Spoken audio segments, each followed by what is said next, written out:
Hello बच्चों, good morning. आज हम वर्कशीट नंबर 71 के अंदर चैप्टर नंबर 6 में जो कि रेखाएं और कोण से रिलेटेड है, उसके अंदर वर्कशीट संख्या 19 और 20 की पुनरावृत्ति करने वाले हैं। हम कंटिन्यूसली पुनरावृत्ति करते हुए आ रहे हैं और वो सिर्फ इसलिए ताकि हम लोगों का रिवीजन हो सके और हम अपना अच्छा कर सकें। मैथ्स में जितनी हम प्रैक्टिस करते हैं उतनी ही हमें इम्प्रूवमेंट आती जाती है। दूसरा, आपका सिलेबस भी कंप्लीट हो चुका है और ये लगातार आपके जो क्वेश्चंस हैं इन्हें सॉल्व करने से हमारा रिवीजन तो होता ही है, साथ में जो हमारा कॉन्फिडेंस है बच्चों, आत्मविश्वास है, वो बढ़ता है। दूसरा, जो हमारी इसमें कमजोरियां हैं, है ना, वो हमारी दूर होती हैं।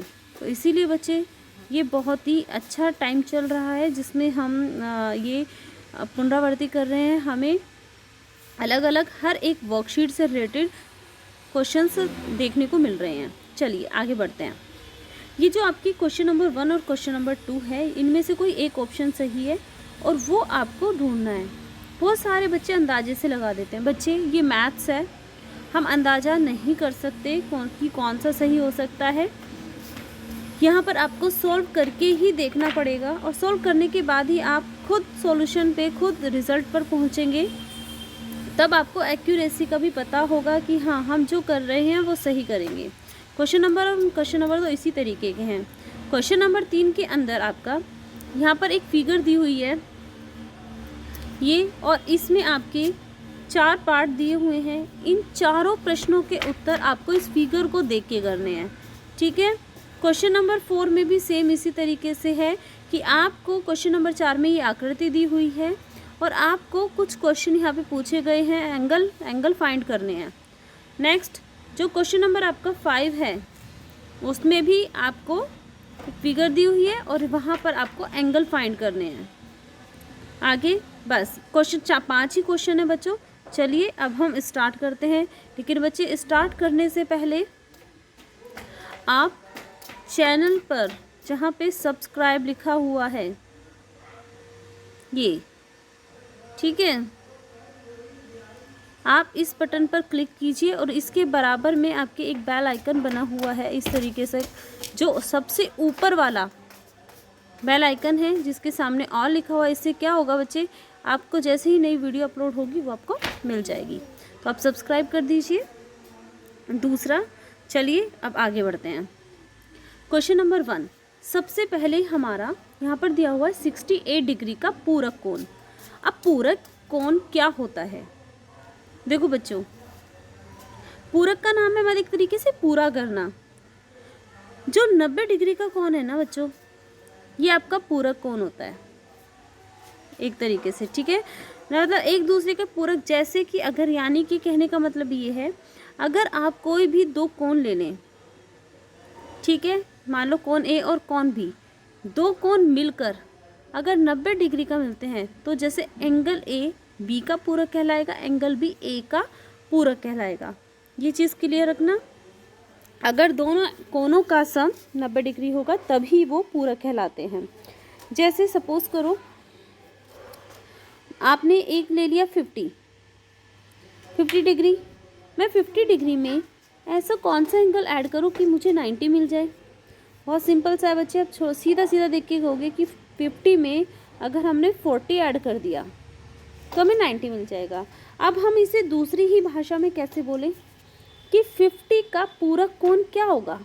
बच्चे, 50 का पूरक कोण 40 होगा। जो 50 को पूरा कर दे यानी कि 90 बना दे तो वो होगा हमारा 40। तो 50 का पूरक कोण 40 और 40 का पूरक कोण होगा 50। समझ आ गया होगा? तो इस तरीके से आपको ये चीज़ क्लियर होगी कि पूरक का मतलब क्या है। किन्हीं पूरक वो कहलाता है जिन 2 कोणों को मिलाने के बाद हमें 90 मिल जाए। अब जैसे बच्चे, फर्स्ट क्वेश्चन है आपका 68 डिग्री। अब 68 डिग्री में मैं ऐसा क्या एंगल जोड़ूं कि मुझे 90 मिल जाए? क्योंकि पूरक कोण पूछा है तो 60 डिग्री में क्या मिलाऊं कि 90 हो जाए? तो अब आप देखो क्या मिलाना पड़ेगा। तो बच्चे इसको निकालने के लिए क्या करेंगे, या तो आप इस तरीके से देख लो, या फिर आप क्या करो, उसको x मान लो थोड़ी देर के लिए, x को यहीं रखोगे और ये 68 उधर आ जाएगा। तो 90 माइनस 68 जब आप सोल्व करोगे, 10 में से गए 2, यहाँ पे आपका 8 में से 6 गए 2, ठीक है। अब आपका यानी कि 22। अब देखिए इसमें से 22 कहाँ पर दिखाई दे रहा है बच्चे, 22 जो कि मैंने ब्लू कलर से किया है, बी ऑप्शन में 22 है। तो 68 को पूरा कौन कर रहा है, यानी कि 68 को 90 कौन बना रहा है, 68 को 90 22 डिग्री बना रहा है। तो इसका मतलब हमारा 22 डिग्री, तो इसका मतलब हमारा यहाँ पर 22 डिग्री ऑप्शन बिल्कुल सही है। तो आपको पूरा अच्छे से क्लियर हो गया होगा। चलिए अब आगे चलते हैं। क्वेश्चन नंबर 2, यहाँ पर क्वेश्चन नंबर 2 में आपका बोला गया है दो समपूरक कोण कहलाते हैं यदि उनका कोण कितना होगा, समपूरक। देखो बच्चे, पूरक क्या होता है 90, जब एक और पूरक आ गया यानी कि एक और 90 आ गया तो दोनों मिलके समपूरक हो जाते हैं। समझे, ये ट्रिक से भी आप इसको याद रख सकते हैं। यही पूरक हुआ 90, एक और पूरक हुआ दूसरा 90, दोनों मिल गए तो दोनों मिलके हो गए समपूरक, यानी कि दो पूरक को सम कर दिया, दोनों पूरक को जोड़ दिया। सम करना यानी कि ऐड करना, दो पूरक को ऐड कर दिया तो वो समपूरक हो गया। और समपूरक मिलके कितना हुआ बताओ, 90 प्लस 90 कितना होता है 180। क्लियर। तो अब आपका ऑप्शन इसमें से कौन सा सही है, तो आपको अपने आप बता सकते हैं C option is the right option. Question number 3, question number 3 देखिए, ये जो आपको आकृति दी हुई है यहाँ पर,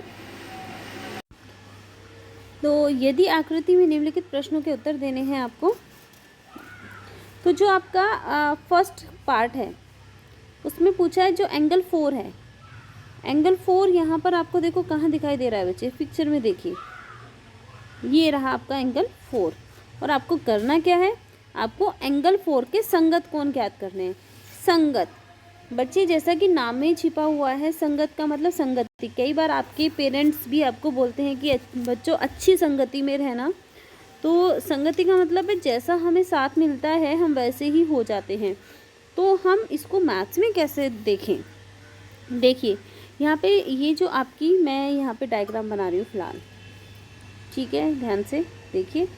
ये देखो, ये सपोज करो ये दो नदी के किनारे हैं, इधर है ना, यानी कि इधर भी नदी है इधर भी नदी है, बीच में सड़क है।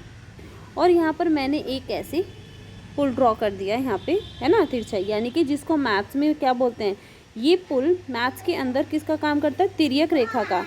और जो हमारे ये दो लाइनें दिख रही हैं ये हमारी समांतर रेखाएं हैं। क्यों समांतर रेखाएं क्यों होती है बच्चे, यहाँ पर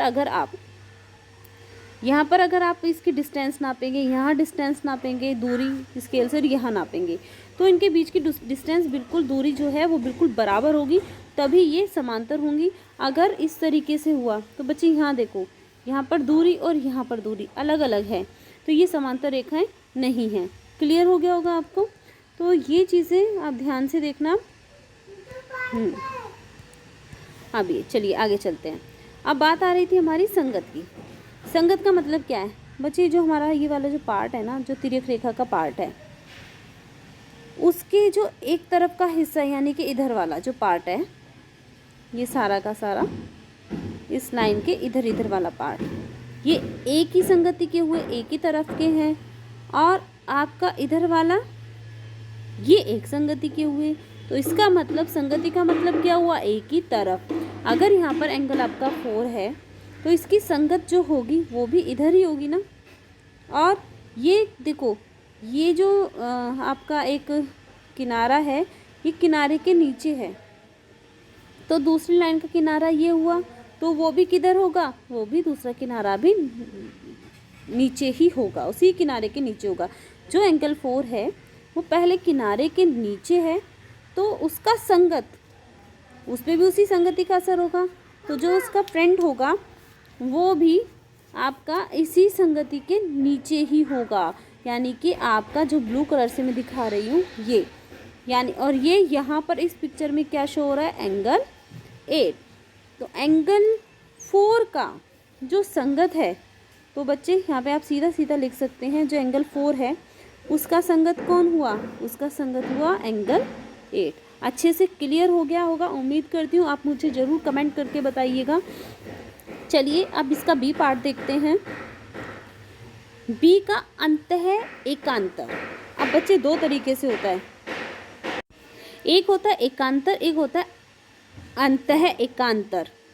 ठीक है, अंतः का मतलब क्या होता है, जैसे दो लाइनें हैं, ये तिर्यक रेखा हो गई है और आपका जैसे अंतः मतलब ये जो दो लाइनें हैं ना, इनमें अंदर की तरफ यानी कि जहाँ पे ये ब्लू वाला जो पार्ट है, ये अगर ये होगा तो अंदर ये वाला पार्ट होगा। ठीक है, अंदर का ही होगा। बाह्य यानी कि इससे बाहर की तरफ खुला है ना, तो वो बाह्य हो जाएगा, तो बाह्य एकांतर हो जाता है। और अंतः का मतलब अंदर की तरफ ही एकांतर होगा। क्लियर हो गया होगा। चलिए अब देखिए ध्यान से,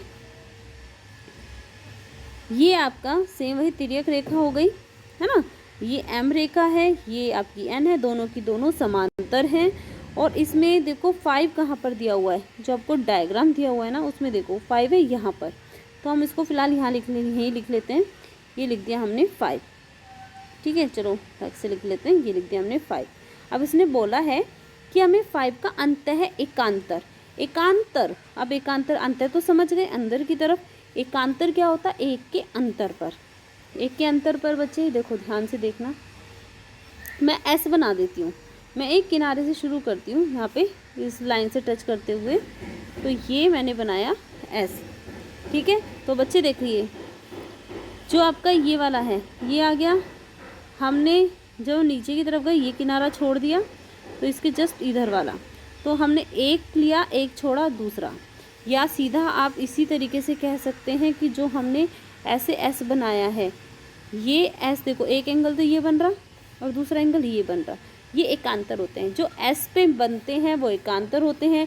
या आप कह सकते हैं जेड भी बना सकते हो इस तरीके से बच्चे। जेड कहाँ बन रहा है, ध्यान से देखना, ये देखो ये जेड है, ये वाला और ये वाला, तो ये एकांतर हुआ। दूसरी तरफ देखो बिल्कुल ये वाला, और इसको हम थोड़ा रेड कलर से कर दे, ये वाला और ये वाला, ये एकांतर कौन हो गए। ये अंतः है कि बाह्य है, अब आप मुझे अच्छे से बता सकते हैं। ये देखो ये दो किनारे हैं ना, इन किनारे के अंदर है ना, अंदर की तरफ है, ये देखो अंदर की तरफ है, तो ये एकांतर हुए। ठीक है, अब इसमें पूछा सिर्फ 5 का है, तो 5 का एकांतर कौन कौन हुआ। जब आप ऐसे एस बनाओगे तो 5 का एकांतर कौन हुआ, 3। क्लियर हुआ, क्योंकि ये देखो इस लाइन के अंदर है, तो इस लाइन के अंदर ही होगा। और आपका एक ऐसे गए और फिर ऐसे, एक छोड़ा एक पे आ गए। क्लियर हो गया होगा अच्छे से। तो 5 का आपको एकांतर कोण मिल गया होगा। चलिए क्वेश्चन नंबर 2 का शीर्षाभिमुख जो शीर्ष पर बने होते हैं, शीर्षाभिमुख जो शीर्ष पर बने होंगे। शीर्ष क्या होता है, जैसे ये ट्राइंगल होगा, ध्यान से देखना बच्चे, ये ट्राइंगल के शीर्ष हैं, ये ए बी सी एक ट्राइंगल है, ए बी और सी ये तीनों के तीनों क्या हैं, ये ट्राइंगल के शीर्ष हैं। जो इस तरीके से शीर्ष पर बने होते हैं, है ना, वो शीर्ष वाले कौन हो जाते हैं। लेकिन शीर्षाभिमुख, विमुख का मतलब सामने। तो देखिए कैसे, सपोज करो ये, फिर मैंने दोबारा से बना दी हूँ ट्राइंगल। इस लाइन को अगर आगे बढ़ा दिया, इस लाइन को आगे बढ़ा दिया, तो देखो ये जो हमारा ये पॉइंट है, इस पॉइंट के दोनों तरफ आमने सामने बिल्कुल जो कोण होंगे वो शीर्षाभिमुख कोण होते हैं, और ये हमेशा आपस में बराबर होते हैं। अब याद कैसे रखोगे कि ये बराबर होते हैं। देखो बच्चों, सब बच्चों के घरों में सीजर होगी, है ना, सीजर होती है। जब आप सीजर को ओपन करते हैं तो वो इस तरीके से ओपन हो जाती है। जब आप उसको इधर से इसको बंद करते हैं तो ऑटोमेटिकली दूसरी साइड से अपने आप बंद हो जाती है ना। इसके यहाँ पे एक पेंच होता है जिसके चारों तरफ वो घूमती है। जब आप इसको ओपन करते हो, जब आप इसको इस तरीके से आपने, है ना, ओपन करा, तो आपका इधर से भी ओपन होता है, इधर भी कोण आता है और इधर भी एक कोण बन जाता है। जितना आपका लेफ़्ट साइड से ओपन होगा उतना ही आपका राइट साइड से ओपन होता है। तो बच्चे थोड़ा सा इसको ना थोड़ा सा सोचो, इमेजिनेशन करो, क्या ये इस तरीके का नहीं है क्रॉस में, जितना इधर ओपन हुआ उतना ही इतना, जैसे आपका मैथ्स के अंदर सॉरी इंग्लिश के अंदर एक अल्फ़ाबेट एक्स है, वो इसी तरीके का तो होता है एक्स, जितना ऊपर ओपन होता है उतना ही नीचे ओपन होगा। एक एग्जांपल आपका कैंची का हो गया। आप ऐसे और एग्जांपल देखना और मुझे बताना कैसे और कौन से एग्जांपल है जिसमें शीशा विमुख कोण बनते हैं। तो यहाँ पर दोनों आपके आमने सामने देखो, ये दोनों कोण बराबर होंगे। कभी ऐसा नहीं देखोगे कि सीज़र को आप इधर से ओपन करते हो, उधर से कोई प्रेशर थोड़ी लगाता है, वो ऑटोमेटिकली अपने आप ओपन हो जाता है। तो जितना इधर से ओपन करोगे उतनी सीज़र इधर से ओपन हो जाएगी, है ना, यानी कि लेफ़्ट साइड से और राइट साइड से। तो आपके ये कोण एक बिंदु यानी कि एक पेज के दोनों तरफ मूव होते हैं। तो ये जो कोण है आपके दोनों तरफ ये आपस में बराबर होते हैं। और इसी तरीके से आप इधर भी ले सकते हैं कि इधर जो कोण है वो भी आपस में बराबर होंगे। तो शीर्षाभिमुख अब आपको अच्छे से पता लग गया होगा। अब देखिए यहाँ पे क्वेश्चन में आपका जो सी पार्ट है वो आपका उस 2 का शीर्षाभिमुख कोण पूछा गया है। तो जो कोण 2 है वो डायग्राम में आपको अच्छे से दिख रहा होगा। अब शीर्षाभिमुख दिख गया, 1 मिनट रुकिए। देखिए ये जो 2 है, 2 के जस्ट सामने आप एक इस पॉइंट से होते हुए एक लाइन खींच दो कोण से होते हुए। तो देखो ये एंगल 2 और एंगल 4 ये आपके शीर्षाभिमुख कोण है। 2 का शीर्षाभिमुख 4 है।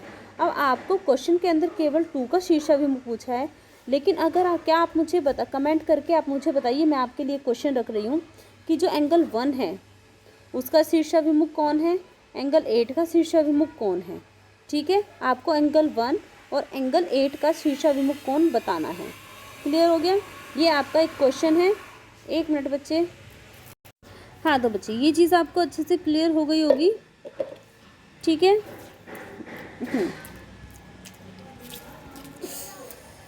अब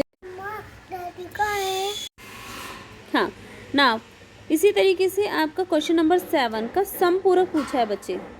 7 का समपूरक, अब देखो आप ये कहोगे कि इसमें तो कोई नंबरिंग दी हुई नहीं है कि आपका कि एक 80 दे दिया या फिर एक 100 दे दिया, तो बताओ कि समपूरक क्या होगा, है ना। तो बच्चे समपूरक उसमें भी तो होता है। आप ये जो लाइन है ध्यान से देखो, आपकी ये लाइन है, अगर यहाँ पे जो एंगल बनेगा एक स्ट्रेट लाइन का, एक सीधी रेखा का जो कोण होता है वो कितना होता है, 180 होता है ना। तो जहाँ पर भी इस तरीके के 2 एंगल मैच हो जाए वहीं पर क्या होगा, समपूरक बन जाएगा।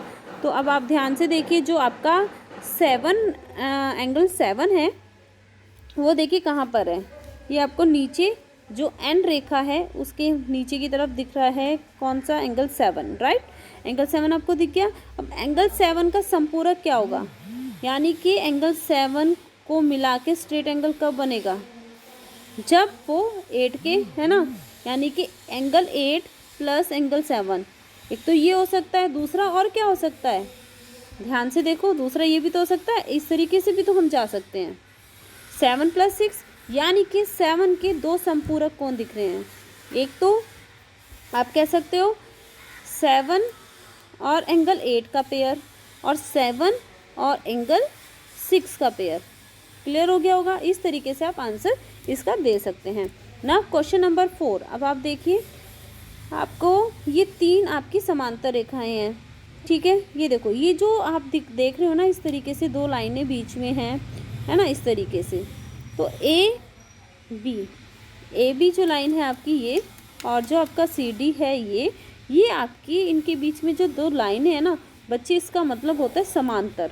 देखो ऐसी तो होती है लाइनें, देखो ये सब लाइनें ऐसी हैं। अगर आप इसको थोड़ा, ये जो लाइनें हैं अगर इसको ऐसे लिटा दो इसी तरीके से, तो ये जो लाइनें हम बीच में शो करते हैं इसको बोलते हैं समांतर।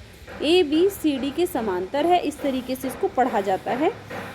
MS समांतर है आपका KL के।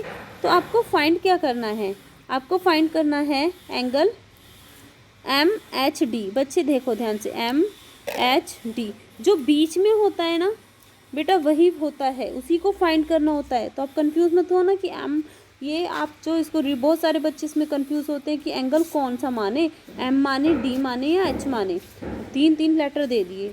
तो इसमें आपका हमेशा जो सेंटर वाला एंगल होता है ना, सेंटर वाला, उसी को फाइंड करना होता है, वो उसी पे ही फोकस करना होता है। ठीक है, पहला MHD, और MHD देखते हैं कहाँ पर है आपका, M, H और D, यानी कि आपको फाइंड करना है ऑब्वियसली H। आप देखो बच्चे, ध्यान से देखना, थोड़ा सा इमेजिनेशन है।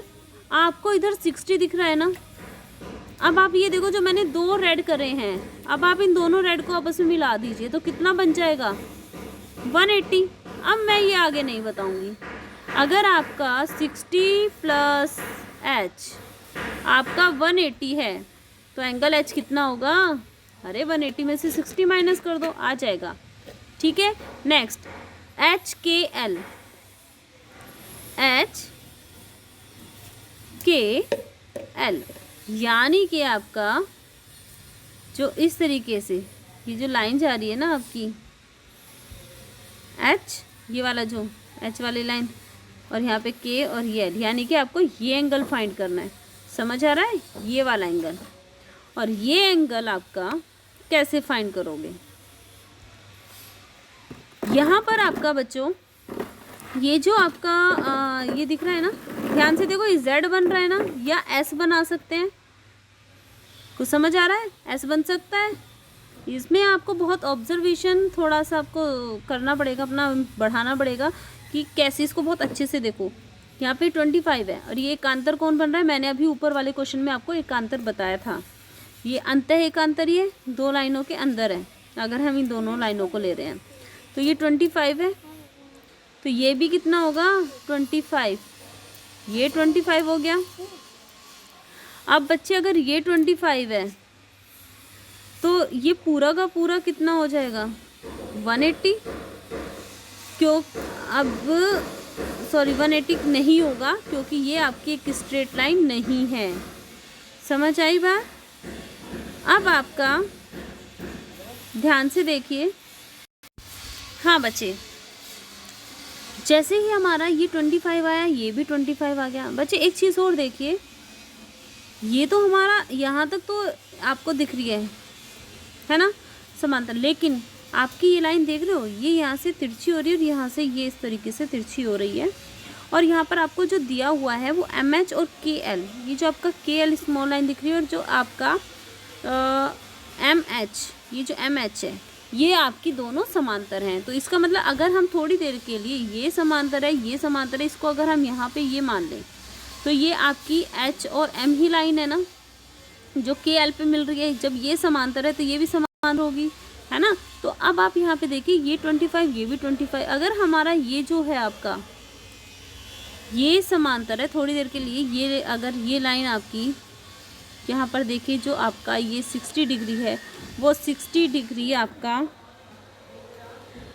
कैसे आप निकाल सकते हो इसको, ये आपका नीचे की तरफ, ठीक है, इक्वल है। इसी तरीके से 1 मिनट, हाँ, तो जैसे ही यहाँ पे अगर हम ये समांतर है, इतना क्लियर हो गया बच्चे। अगर हम इसको यहाँ पे बढ़ा रहे हैं एक तरीके से, देखिए ये यहीं पे M पर है ना, अगर हमारा जो M एंगल होगा वो हमारा इसके इक्वल हो जाएगा, इधर जो E की तरफ दिखा है M के अपोजिट, है ना, शीर्षाभिमुख कोण। इसी तरीके से बच्चे ये जो हमारी लाइन है, अगर हम इसको आगे बढ़ा रहे हैं, है ना, इस तरीके से, तो ये जो एंगल है वो M के इक्वल होगा कि नहीं होगा, ध्यान से देखो, वो M के इक्वल ही होगा।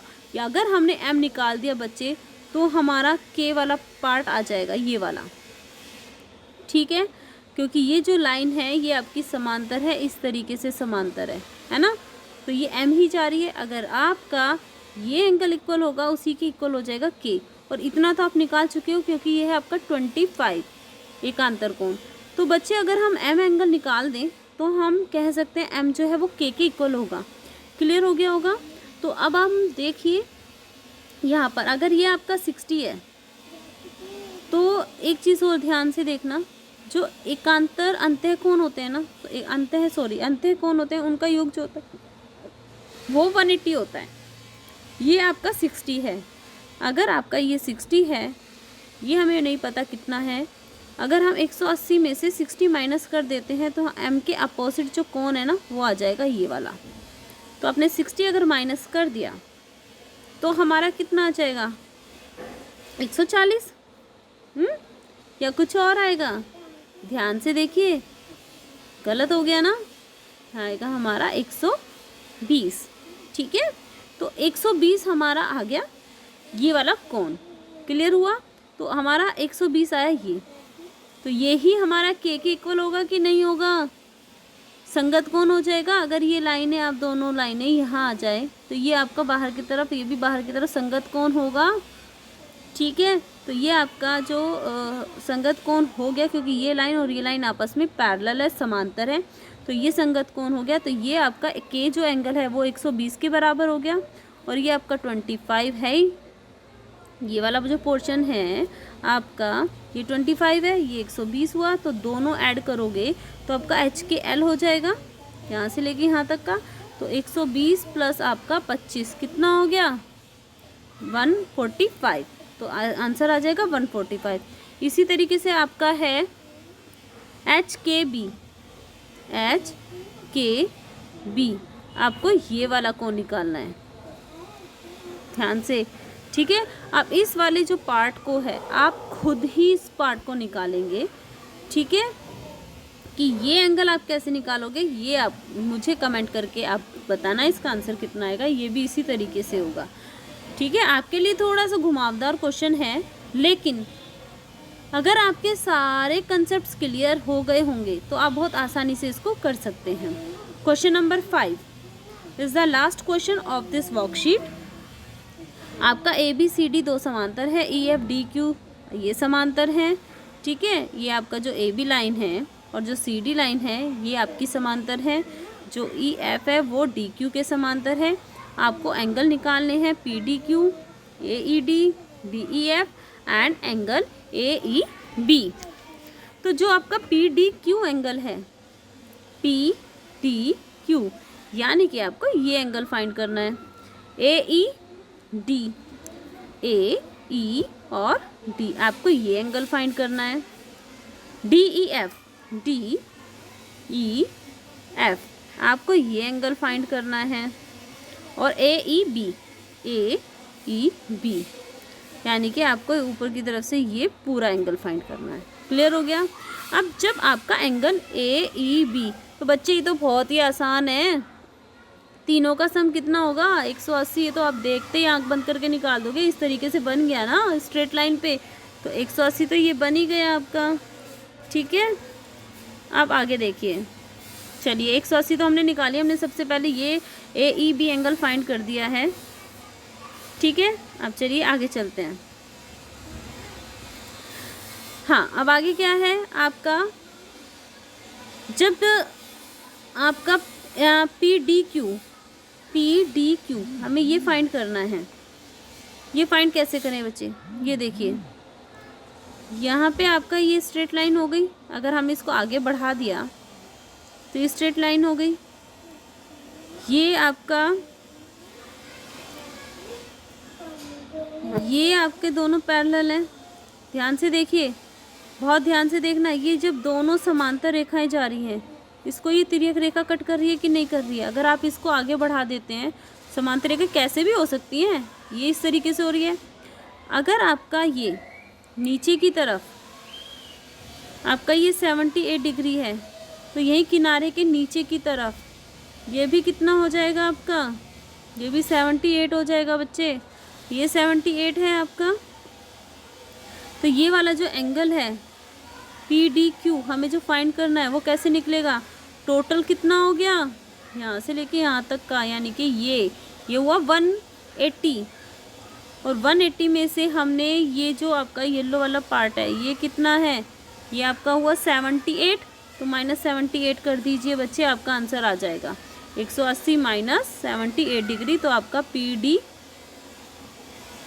आ जाएगा। ठीक है, क्लियर हो गया होगा। अब है AED, A, E और D आपको ये फाइंड करना है। अब ध्यान से देखो, सेम वही आपकी ये जो लाइन जा रही है ये दोनों समांतर हैं, और ये जो आपकी ब्लू लाइन से कर रही हूँ मैं, ये PE वाली जो लाइन है वो आपकी एक यहाँ पर क्या तिर्यक रेखा का काम कर रही है। और आपका अगर ये 34 है बच्चे, तो ध्यान से देखिए ये कितना होगा, इतना पार्ट ये आपका एकांत संगत कोण हो गया ना। लाइन से ऊपर का, यहाँ पे भी लाइन से ऊपर का, तो ये आपका 34 डिग्री हो जाएगा। ये 34 है तो ये भी कितना हो जाएगा, 34 डिग्री। ठीक है, ये आपका संगत कोण। इसके बाद देखा सोल्व भी नहीं करना पड़ा। इसके बाद है आपका DEF। अब है आपका DE और F, ये कैसे निकालोगे बच्चे। ये कितना आया था, 34 आया, ये 78 है, टोटल कितना है 180। तो 34 को आप 78 में ऐड करोगे और जो रिजल्ट आएगा उसको 180 में से माइनस कर देना, आपका ये आंसर भी आ जाएगा। और AEB वो तो है ही आपका पूरा 180। क्लियर हो गया। आई थिंक आपको समझ में आ गया होगा। बच्चे सब्सक्राइब करना ना भूलें और साथ में सभी और बाकी बच्चों को भी शेयर करें। ठीक है, थैंक यू बच्चों।